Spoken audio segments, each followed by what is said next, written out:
Vem, gente, abra a sua Bíblia no segundo livro de Reis, capítulo 6. Nós vamos ler do verso 1 ao 7. Ontem nós tivemos a prova de que uma visão pode realizar coisas incalculáveis. Quando batizamos pelo terceiro ano consecutivo, mais de 1.200 pessoas.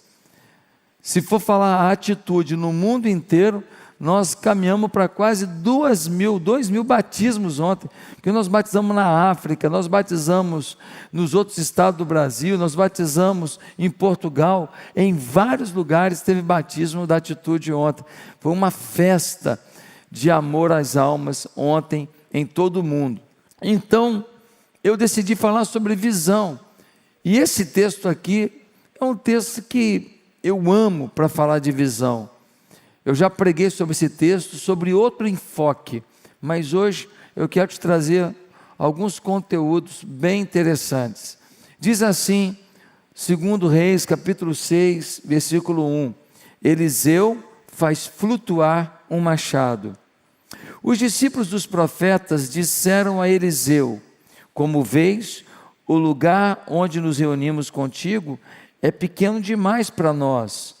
Vamos ao rio Jordão, onde cada um de nós poderá cortar um tronco para construirmos ali um lugar de reuniões. Eliseu disse: podem ir. Então um deles perguntou: não gostarias de ir com os teus servos? Sim, ele respondeu. E foi com eles. Foram ao Jordão e começaram a derrubar árvores. Quando um deles estava cortando um tronco, o ferro do machado caiu na água. E ele gritou: ah, meu senhor, era emprestado. O homem de Deus perguntou: onde caiu? Quando o homem lhe mostrou o lugar, Eliseu cortou um galho e o jogou ali, fazendo o ferro flutuar, e disse: pegue-o. O homem esticou o braço e o pegou. Vamos entender esse texto? Existia um profeta muito respeitado chamado Elias. Ele foi sucedido por um profeta extremamente usado por Deus, chamado Eliseu. Quando um homem de Deus está vivendo intensamente o poder de Deus, muitos jovens se espelham neles e começam a querer servir a Deus. Portanto, desde a época de Elias e também de Eliseu, vários jovens procuraram os profetas dizendo: nós queremos servir a Deus, nós queremos profetizar, nós queremos ser instrumentos de Deus para comunicar as verdades de Deus para o povo. E então, Elias e Eliseu fundaram um seminário, uma casa de profeta, para capacitar espiritualmente, para capacitar teologicamente aquelas pessoas para que fossem instrumentos de Deus. E foi vindo gente, foi vindo gente, foi vindo gente. Só tem um problema.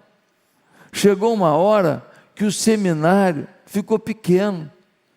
Começou a chegar novos futuros alunos e não tinha vaga para eles. Então, os estudantes da escola de profetas fizeram uma proposta a Eliseu e disseram: Eliseu, vamos ao rio Jordão, temos lá muitas árvores, cada um de nós corta um tronco de árvore, e então a gente traz essa madeira e a gente amplia o nosso seminário, e a gente vai poder receber todos os vocacionados. Nós não podemos parar o que Deus está fazendo, nós não podemos interromper os planos de Deus, nós temos que avançar. Então, aquele grupo de estudantes apresentou uma visão. Eles poderiam dizer: vocês têm chamado de Deus, o problema é de vocês, não tem vaga. Eles poderiam dizer: vocês têm chamado de Deus? Voltem daqui a 6 meses, porque para agora não tem vaga. Mas não, eles disseram, uma visão de Deus não pode parar, vamos trabalhar, vamos executar um plano, vamos ampliar as instalações, para que mais gente seja capacitada. Uma visão foi apresentada, tudo começa com uma visão. Por que eu estou aqui hoje pregando? Porque muitos anos atrás eu vi uma multidão, muitos anos atrás eu me vi cuidando de vidas, eu me vi olhando para pessoas que estavam sem Jesus, amando essas pessoas e vendo o amor de Deus acompanhando a vida delas. Eu vi jovens deixando as drogas através da minha vida. Eu vi gente que nunca pensou em servir, acreditando que poderia ser instrumento de Deus. Eu vi tudo. Se você não viu, você não vai executar. Ninguém vai executar o que ainda não viu. Tudo que você vê, tudo que você constrói, tudo que você enxerga, isto é agora uma possibilidade para você realizar. Mas se você não enxerga, você não vai chegar lá. Você nunca vai chegar aonde a sua mente não chegou primeiro. Quando a gente fala de construir aqui fora um templo novo, eu já estou usufruindo desse templo. Eu já tomei café, eu já estou vendo a cantina enorme, linda, um cappuccino maravilhoso, borda de chocolate. Eu já estou vendo a Mega Store. Você vai comprar um presente para dar para alguém, para abençoar alguém, vai ter de tudo, de livro, de roupa, de não sei, um monte de coisas com mensagens bíblicas e tudo, uma mega loja. Eu estou vendo já as salas infantis, eu estou vendo já o auditório em que as mulheres estão reunidas, mas no outro auditório está tendo um teatrinho infantil para falar sobre o amor à família, sobre o amor a Deus. Está tudo já, eu já consigo ver, só falta agora você pagar a conta, tá? E a gente resolve. Só falta isso, o dinheiro, mas é de menos. Nunca vai faltar provisão para uma visão que vem de Deus. Nunca vai faltar provisão se veio de Deus a visão. Então, você precisa entender qual é a visão de Deus. Porque talvez você diga assim, pastor, vai querer falar de visão? Eu sou um homem rico, eu sou dono disso, dono daquilo, dono disso, dono daquilo. Você pode ter enriquecido, você só não vive a visão de Deus ainda. Você até tem dinheiro, mas você não tem a visão de Deus. Quando você vê aí um influenciador e tal, ficou rico da noite para o dia, porque fez um videozinho no TikTok, viralizou, e aí milhões de seguidores, e papapá, e você fala, deixa eu te falar, você está se impressionando com o fato de alguém ficar famosinho na internet, ou o fato de alguém vender posts bem caros, você está se baseando no menos importante. Essa pessoa pode estar cavando uma sepultura eterna, talvez até essa fama tão sem preparo, pode ser o fim dessa vida.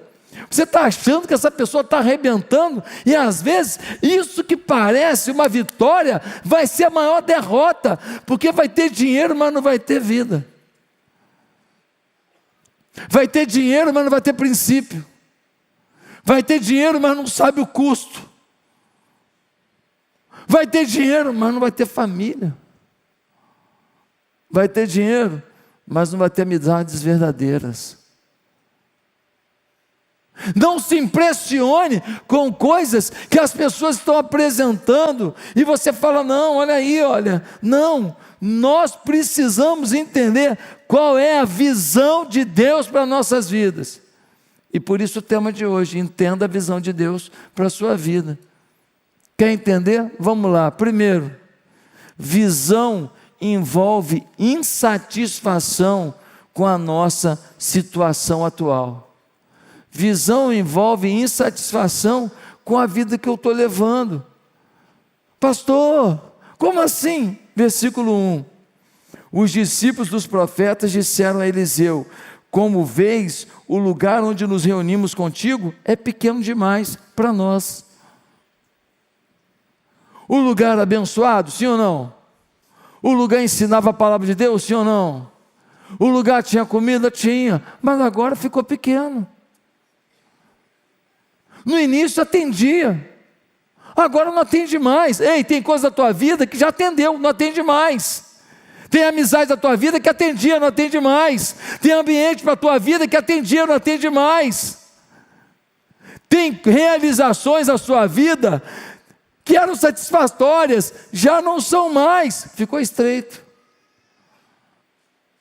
Você não vai ter uma visão de Deus enquanto você não tiver insatisfação com o teu momento presente. Pastor, mas eu tenho na minha vida o que muita gente gostaria de ter.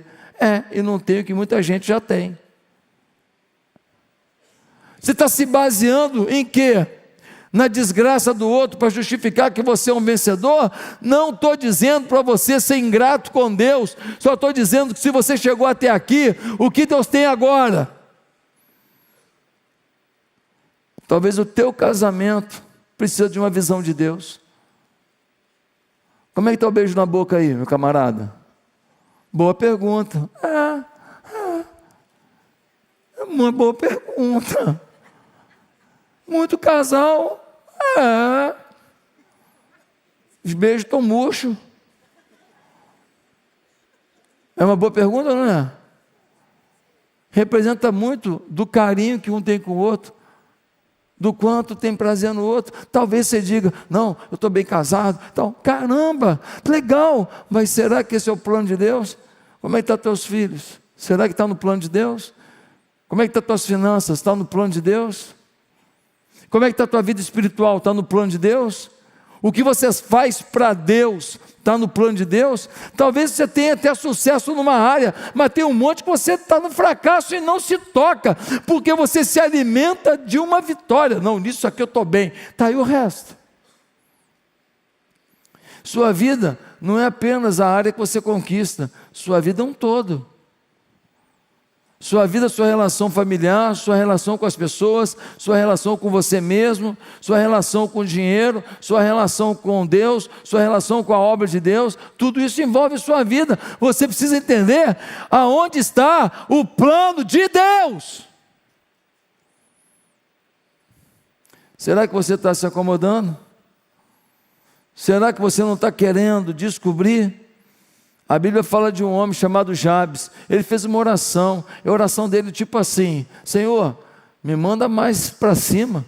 Senhor, quero alargar as fronteiras. Senhor, quero avançar. Senhor, quero ser chamado de abençoado. Senhor, quero que as pessoas vejam a tua glória na minha vida. O Jabes fez uma oração lá em 2 Crônicas, dizendo: ei, Senhor, bota para quebrar na minha vida. Não é pecado querer cumprir uma etapa maior e melhor. Não é pecado querer ser um instrumento maior nas mãos de Deus. Deus quer que você tenha a visão dele na sua vida, mas isso não acontece se você não estiver insatisfeito com o momento que você vive.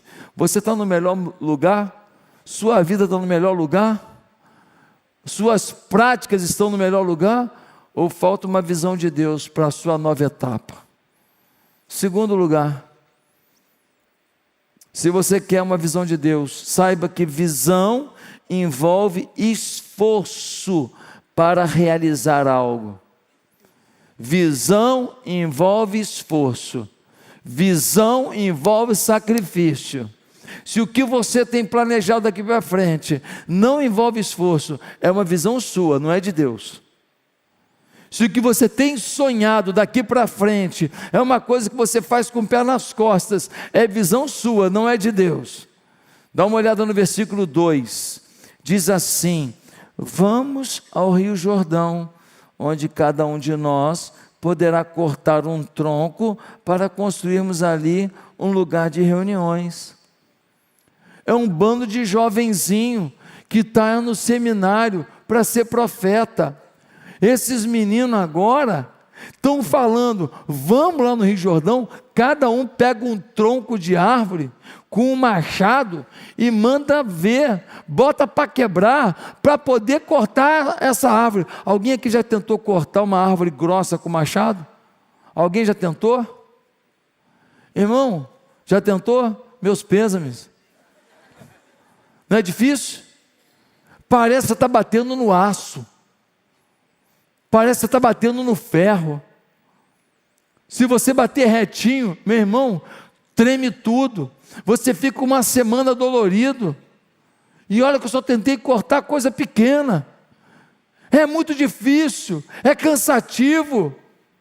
Eles teriam que ir para o Rio Jordão, um lugar de peixes, um lugar de água gostosa, um lugar de entretenimento, um lugar para piquenique, para trabalhar. Quando eu vejo na internet o pessoal falando assim, não, porque eu acordo de manhã, jogo meu tênis, depois eu vou no meu personal, depois eu vou no meu preparador nutricional, tomo meu whey protein com 200 ovos concentrados numa cápsula. E então, quando eu vou produzir, eu vou preparado. Mentira, mentira, mentira. Não existe isso, não existe. Todo mundo que realizou coisa grande trabalhou e muito. Todo mundo que realizou coisa grande ralou, meu amigo. Ralou. Não, porque ele faz isso mesmo. Meu irmão, não se baseia na exceção não, que eu não sei nem como é que isso está acontecendo, não sei nem até quando. A verdade é que todo mundo que realizou alguma coisa, trabalhou, sacrificou, se envolveu. Para com essa conversa fiada. Eu trabalhava 10, 12 horas por dia no início dessa igreja. Pastor, mas você não treina? Treino. Mas você não vai no nutricionista de tempo em tempo? Vou. Sim, a gente tenta se cuidar, mas falar que vem fácil as coisas, não. Você quer uma visão de Deus? Prepara para sacrificar. Esse bem bom da sua vida não pode ser plano de Deus. Plano de Deus envolve sacrifício e esforço. Se é para Deus, vai exigir de você o seu melhor, e você não vai fazer o seu melhor com os pés nas costas não.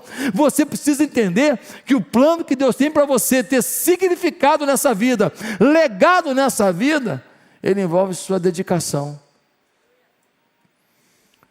Quantas pessoas que estão achando que a vida é uma aposentadoria? A gente precisa entender que existem acidentes. Eles estavam cortando lá a lenha, o ferro do machado caiu na água. O cara ficou desesperado, gritou, por quê? Porque o ferro naquela época era algo muito caro. Um machado custava muitos dias de trabalho.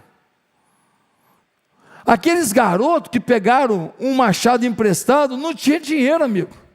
Para pagar aquele machado, ele teria que trabalhar como escravo da pessoa por vários dias, gratuitamente, até pagar o valor do machado.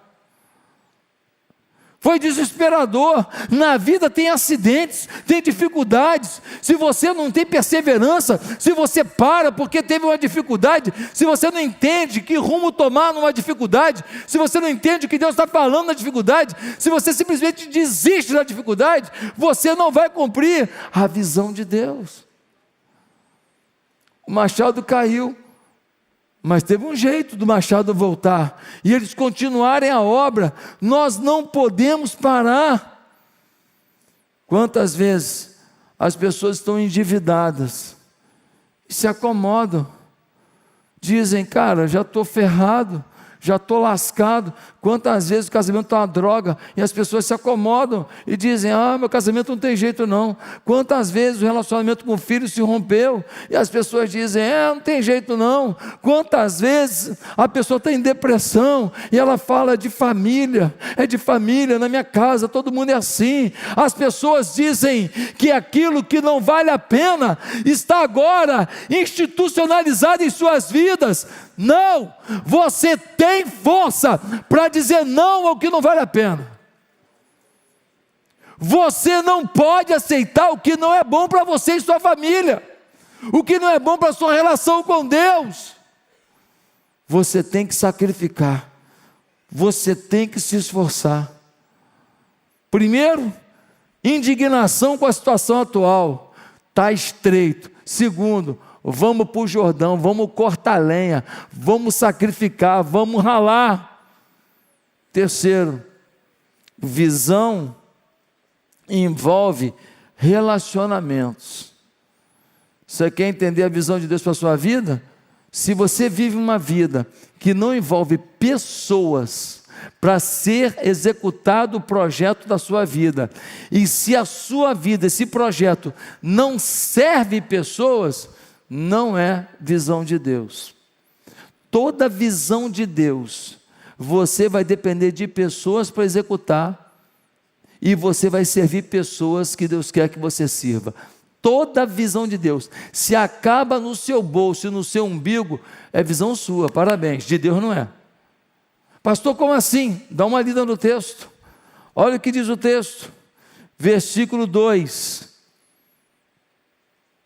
vamos ao Rio Jordão, cada um de nós poderá cortar um tronco, para construirmos ali um lugar de reuniões. Cada um de nós, não se faz nada sozinho. Eu conseguiria ter batizado 1.200 pessoas na praia ontem? Nunca. Eu teria plantado 80 e tantas igrejas em 7 países? Nunca. Eu teria conseguido implementar um centro de reabilitação de pessoas com dependência química sozinho? Nunca. Eu conseguiria ter uma creche para salvar a criança que vive na pobreza, que não sabe o que é uma cenoura? O que é isso, tia? Cenoura, você nunca viu não? Não, nunca vi.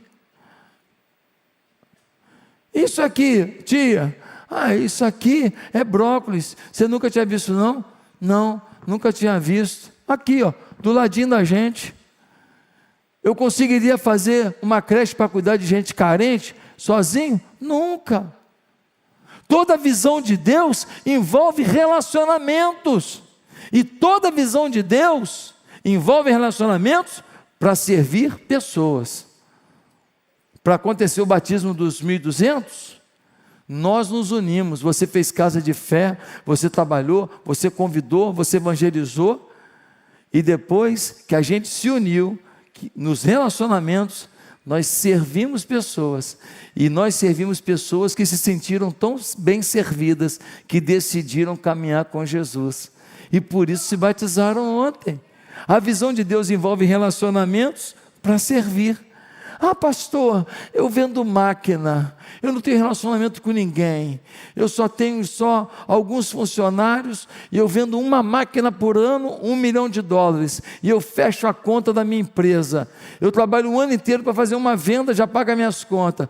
Tá bom, você pode me dizer que nem tem muito contato com gente, mas tem funcionário na sua empresa, uma secretária pelo menos, um vendedor pelo menos, tem alguma coisa. Segundo, se você não se relacionar com mais ninguém, só faz a venda da máquina, pagou as contas da empresa, o que sobrou, abençoa alguém? Se depois de ganhar $1 milhão, você pagou as contas todas, e o dinheiro que sobrou é todo seu, com certeza, visão sua, não pode ser de Deus, porque a visão de Deus envolve o próximo. A visão de Deus envolve você ser melhor. A visão de Deus envolve você ser maior. E você nunca será maior e melhor se você não tiver um olhar para o próximo. Todo mundo que só olha para si mesmo sempre se apequena, se torna refém de si mesmo. Um dia eu fui com a Bianca e os meus filhos lá na Lagoa. Os meninos ainda eram menores e lá tem uns restaurantezinhos, né?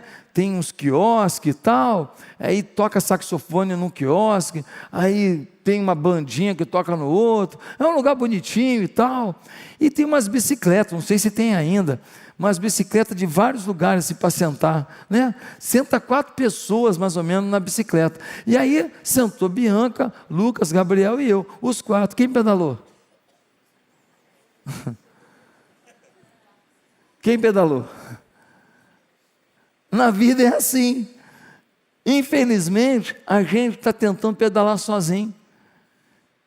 Se todo mundo pedalar, não fica cansativo para ninguém. Se todo mundo pedalar, a gente chega tranquilo. Mas se só um pedalar, está arriscado em algum momento faltar energia. Está arriscado em algum momento não ter mais condições de chegar ao destino.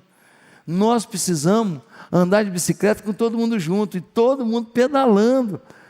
Se é uma visão de Deus, vai envolver pessoas e vai servir pessoas. Mas em quarto lugar, visão requer cobertura espiritual. Como assim, pastor? Versículo 2 diz assim: Eliseu disse: podem ir. Então um deles perguntou: não gostarias de ir com teus servos? Sim, ele respondeu, e foi com eles. Foram ao Jordão e começaram a derrubar árvores.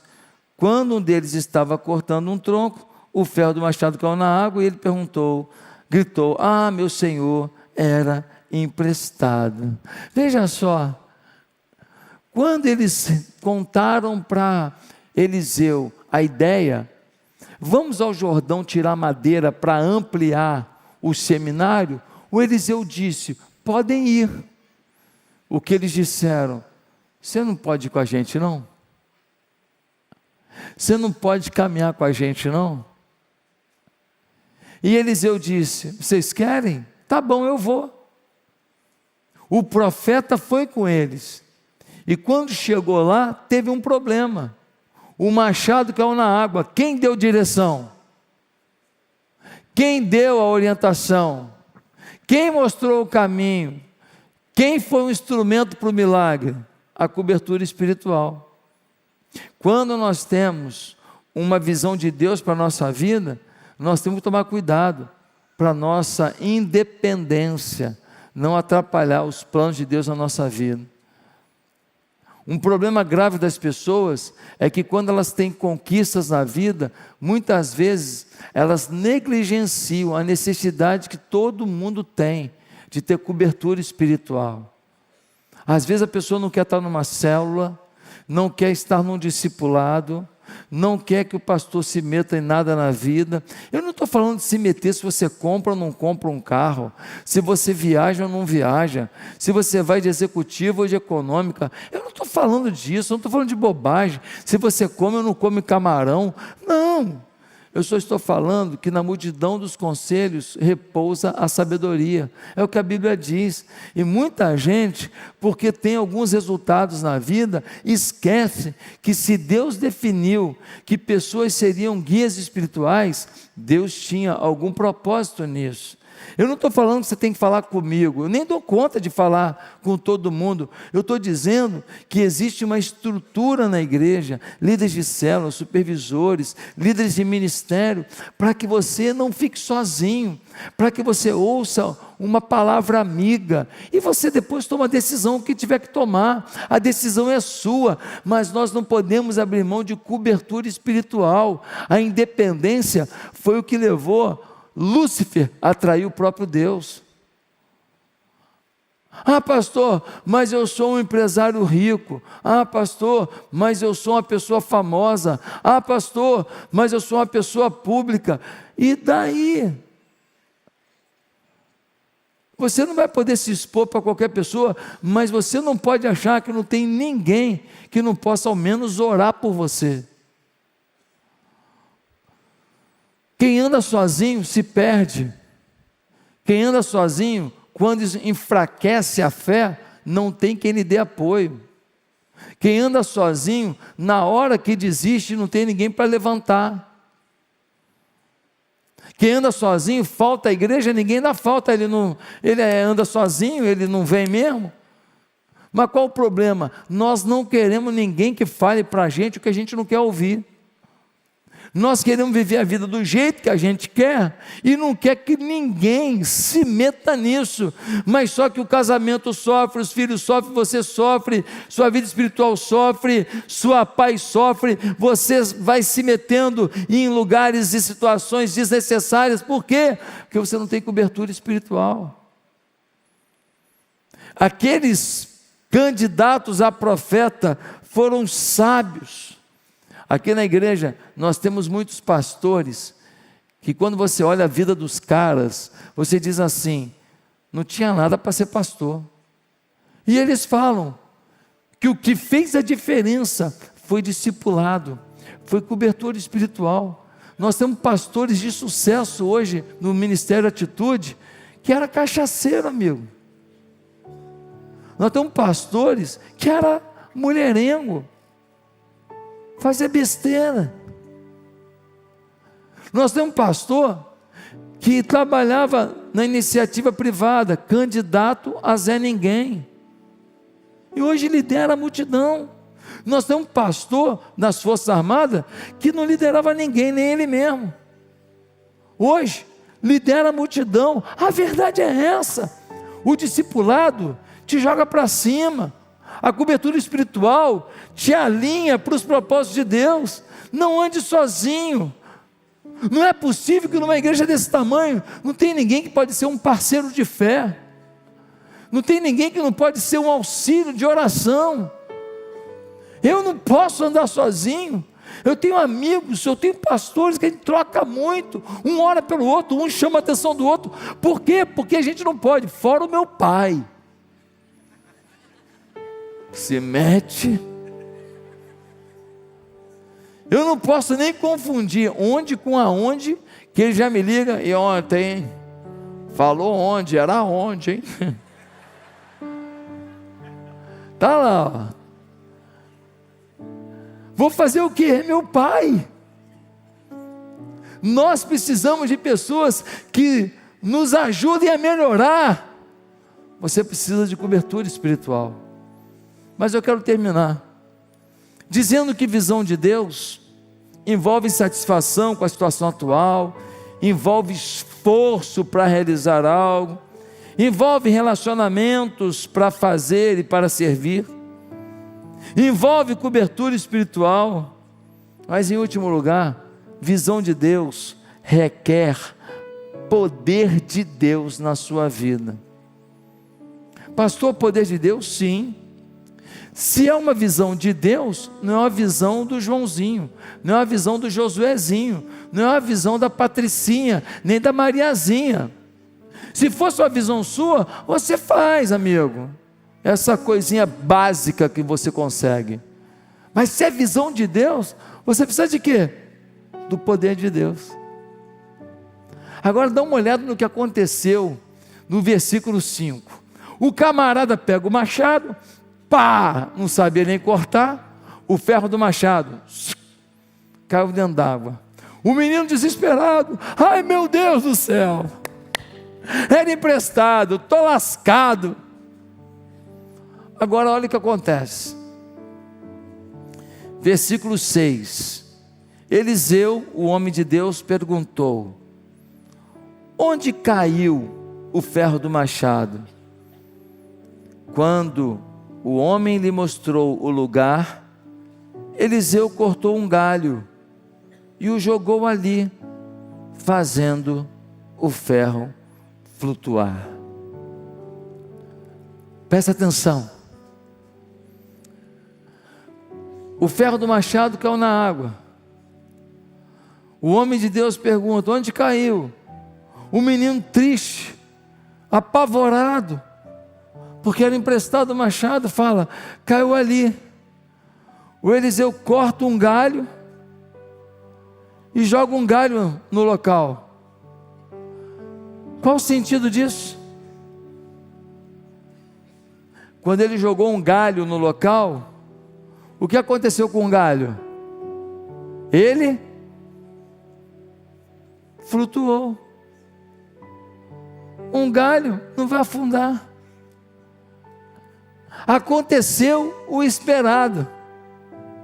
E eles estão vendo o galho flutuando. Só que de repente, o machado flutuou. O que Eliseu estava ensinando é que se você está numa visão de Deus, não espere só o natural, pode esperar que chegará o sobrenatural.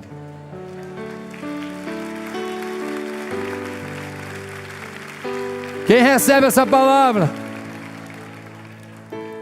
Quem quer ver o sobrenatural em sua vida? Ei, você pode abençoar multidões, você pode levar o reino de Deus muito mais longe, você pode ter uma alegria que nenhuma conquista da sua vida te deu, você pode ter bênçãos e promover bênçãos que nada que você atingiu até hoje chega perto, faz cosquinha no que Deus tem para você. Espere o sobrenatural, se você quer viver uma visão de Deus. Mas tem um detalhe: a visão é de quem mesmo? De Deus. Como você vai ter uma visão de Deus se você não tiver o Deus da visão? Às vezes queremos a visão de Deus, mas não queremos andar com Deus. Queremos a visão de Deus sem Ele. Queremos a visão de Deus vivendo no nosso mundinho, do nosso jeitinho, porque a gente tem muitas conquistas. Ei, acorda, a vida é curta. A gente está aqui, ó. Amanhã está aqui.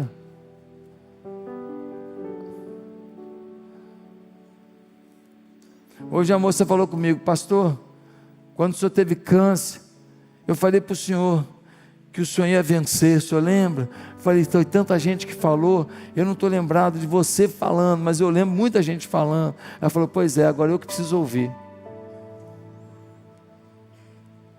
Eu falei: você está com câncer? Ela falou: estou. Aonde? Ela falou: no seio. Eu falei: então você vai ouvir agora. Ela falou: o que o senhor quer dizer?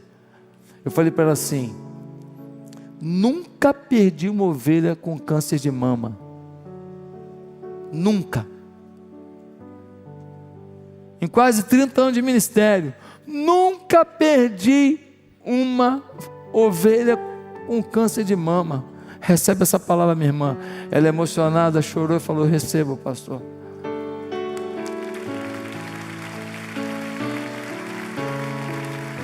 Meus irmãos, Deus quer nos levar para uma atmosfera nova com Ele. E depois, Deus quer que a gente viva uma visão dEle.